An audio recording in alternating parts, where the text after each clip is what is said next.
Hey guys, how's it going? Paul Harris here. Welcome back to another one of my videos. You'll be happy to know I've got a proper desk now. Now, you probably can't see it, but it's true. It's happened. I've got a proper desk. I've got a proper desk chair. Believe it or not, I was working off like this side table that you'd put like a lamp on. And it was in this property when we bought it, so it was in this attic already, and I just thought I'd use it. I've just moved up to this attic, this loft, and I thought, okay, use what you have available to you. So I just started using this, and it was rickety. It would wobble. As I would type, it would wobble back and forth, and I tried using it as a standing desk, and as I was typing and working, the desk would wobble towards me and away from me. So it made me feel seasick. So I got rid of that. I now have an official desk up here. I feel very luxurious. It's a luxury item. That's what's going on in my life. What are we talking about today in this video, though? We're talking about some other topic to do with accountancy. We're talking about whether accountancy is still a good job to qualify for, still a job to study towards and have as a profession. So I've had comments on this channel talking about whether AI or technology will replace the need to have accountants. It's an interesting topic. Obviously, I'm an accountant, so I have some skin in the game in terms of, not wanting that to be the case. I'll go over some topics today. Maybe you're thinking about studying towards being an accountant, but you have some questions around that. Hopefully, I'll answer them. I'll give my own personal opinion on whether the accounting industry is going anywhere, or whether technology companies or AI or all the rest of it is going to take over and make the job redundant. Hopefully you find it interesting. If you do, subscribe to my channel, like this video. Let's get into it.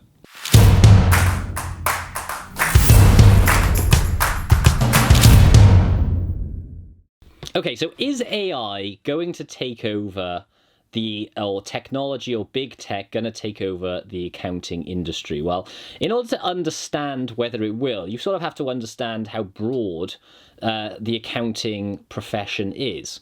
So, say you're studying towards being an accountant, that doesn't necessarily mean you're going to be preparing sets of accounts. Now, like a high street accountant collates a load of receipts from different businesses, compile those receipts, they prepare a statement that they have to file each year for different companies that are, are limited companies that you would purchase through Companies House. They have to do all the tax returns, and that's what their job entails. Now, but that's not what all accountants do. I'm an accountant, but I work as a commercial business partner.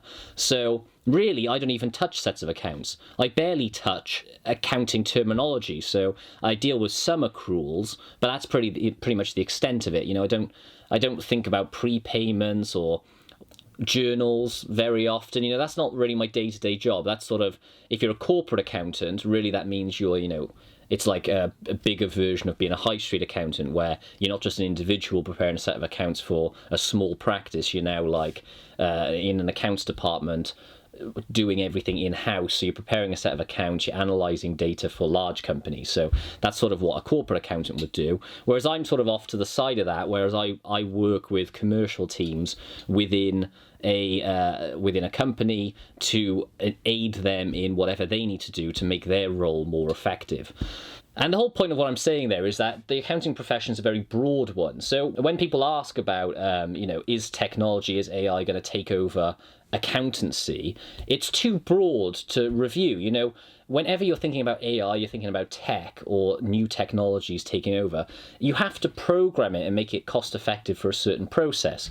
Now, AI isn't going to be able to take over the entire profession, or at least not quickly. You're probably going to have to create certain programs for certain purposes. And where I've seen the technological improvements through my auditing career and also through me working in different companies, is it's all about, at the moment still, getting rid of the processing part and trying to make that as simple as possible. So there's new accounting software which you can take pictures of just from the processing side, taking pictures of like invoices, and it automatically picks up the data.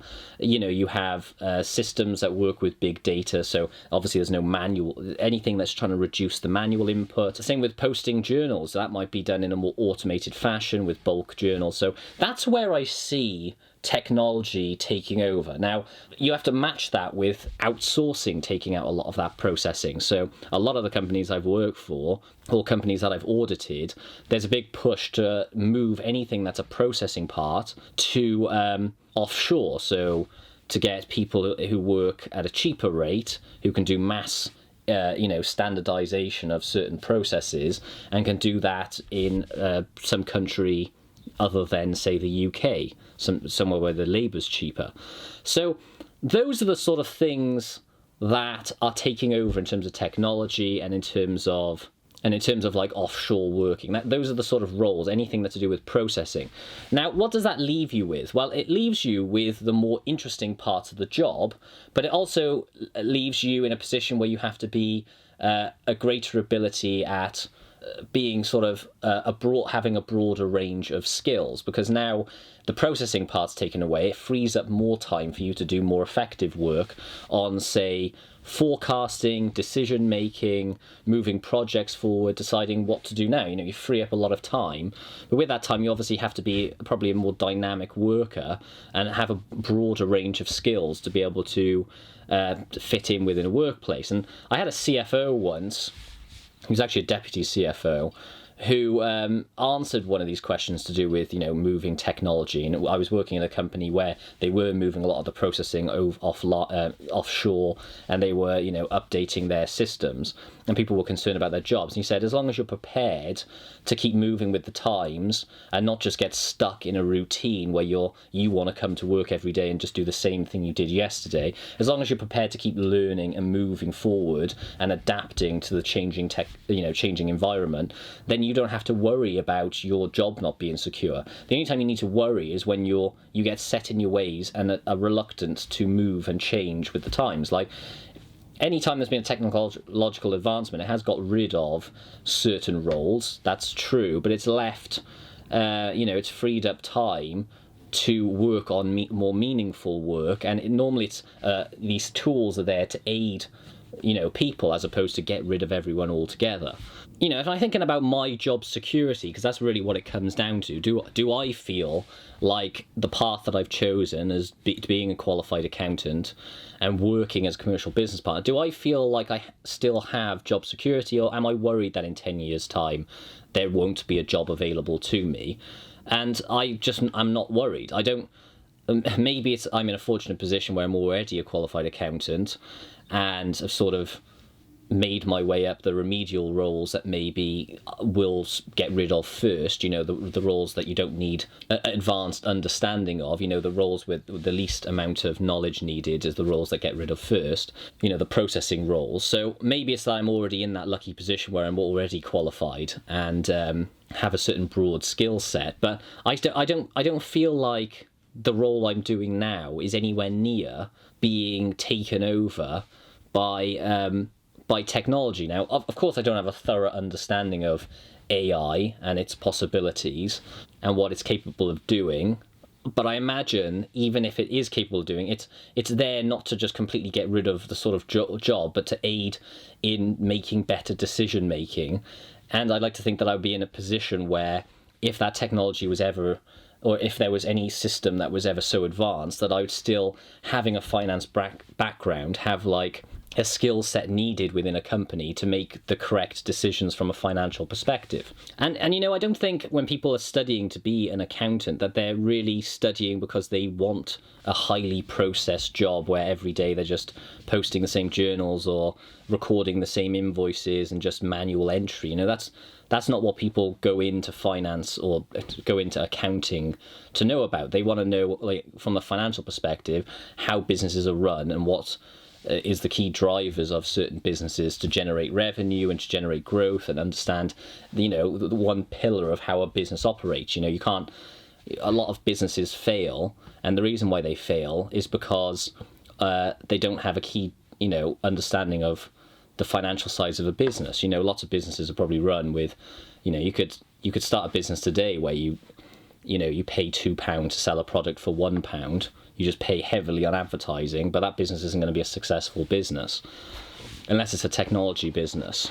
And then if it's loss making, then you could probably IPO for quite a lot of money. But that's a separate topic. So now there's obviously parts of finance industry. Like I thought when I was working in audit, I saw that there was a path towards moving everything towards technology. You know, businesses are getting so complicated now that in terms of being able to fully understand the transactions that make up a certain business, then there is a drive to move towards technology, because then they can more appropriately analyze larger sets of data. You know, if you take the audit practice of sample testing, so you have like £100 million revenue a year business, you might have a materiality of, say, let's say 1 million, just for argument's sake. Let's say that means you have to test like 100 samples when it comes to like testing revenue. Now, if I picked 100 random invoices out of 100 million revenue set, now some of these numbers might be wrong in terms of how many you have to sample, but let's say I picked 100 invoices at random and those 100 invoices were correct.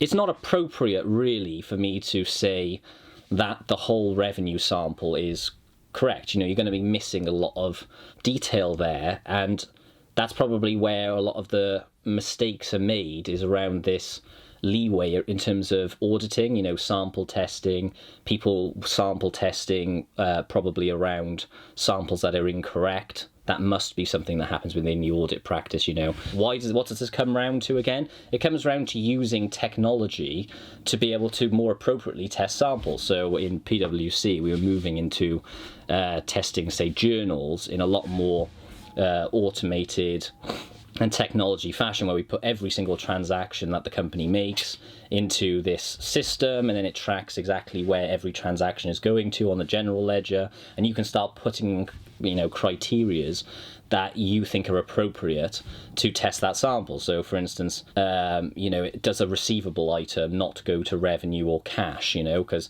does it go to some other account like a director's account? Because then you could go, well, that doesn't seem very right, you know, that doesn't seem accurate. You know, why would we be paying them? You know, that sort of thing is what you can start testing. But even then, technology is aiding the use of the people using that information. I think that's what it comes back to, is there is probably going to be jobs that are disrupted by the movement in technology, but all in all, I do think it's going to come to aid people in making better decisions and making it so you know, financial statements are more accurate. And it's probably going to make, I think, from a high street accountancy perspective, like if you're a sole trade, no, if you're a, you know, you're just a single director on a company account, I think there is going to be a lot of changes in terms of making it easier for individuals to prepare their own set of accounts. But I know, like my brother, for instance, he is a entrepreneur and has his own business. If I told him, if I made an accounting software really simple to use and said, oh, there you go, you can just plug in your transactions, he could plug in the transactions, but he wouldn't understand what an accrual is. He'd have no idea about how to prepare a set of accounts. Say, for instance, like a technology moves so fast that you then could type in all the transactions or take a picture of your invoice, and at the end of the process it goes, you know, does this all this thing, and then produces a set of accounts. What's he meant to do with it? Is he meant to just go, okay, sign it off and send it to company's house, and then, you know, have the risk that there's mistakes on it, or that, you know, it's come out that he has a profit of £10,000 and has to pay tax of £4,000, and, you know, that's not accurate. But if he sent it off and it said that, is he going to believe that, or is he going to go, well, could I set up my set of accounts? Could I be claiming more expenses on certain areas that are allowable? Or could I, you know, reduce my tax bill from a personal perspective? So I always think there's going to be a need for accounting. It's always important to understand financial statements, what drives a business financially. I think there's always going to be a department from it. Is technology going to reduce jobs? Of course. But is technology going to reduce jobs in every single profession? Probably. Unless it's like a service profession where you're a masseuse. or a teacher. You know, even a doctor. Say you wanted to study to be a doctor. I heard that, like, there's now machines where you put in your symptoms and it's like 3 times more accurate than if you told an actual human doctor what your symptoms were, in terms of actually predicting what illness you have. You know, computers are better at allowing people who are qualified to make better decisions. So does that mean that you're gonna go into a doctor's, a hospital one day, and you're gonna be faced with a robot, and you type in your symptoms and it just throws out a pill at you? Probably not. You're still going to go in. It's just the doctor types in into a machine that tells him what symptoms you have, and they can diagnose you more effectively. I think that's going to be the way it is. There's always going to be a need for doctors. There's going to be a need for teachers, accountants. These are the pillars of society. There we are. Hopefully you found that interesting. That's my thoughts on that for the day. Back at you next week for another accountancy type video, and more videos through the week. Hopefully you find it interesting. If you do, subscribe to my channel. That was just me chatting, I know. Maybe I should have prepared more slides or something like that. It's probably a lot of rambling there, but it's a Sunday. It's, 6 o'clock. I need to enjoy myself. So a bit of a ramble there to get back to my day. But hopefully it was an enjoyable ramble. Okay, bye-bye. Have a good one. See you in the week. Bye-bye.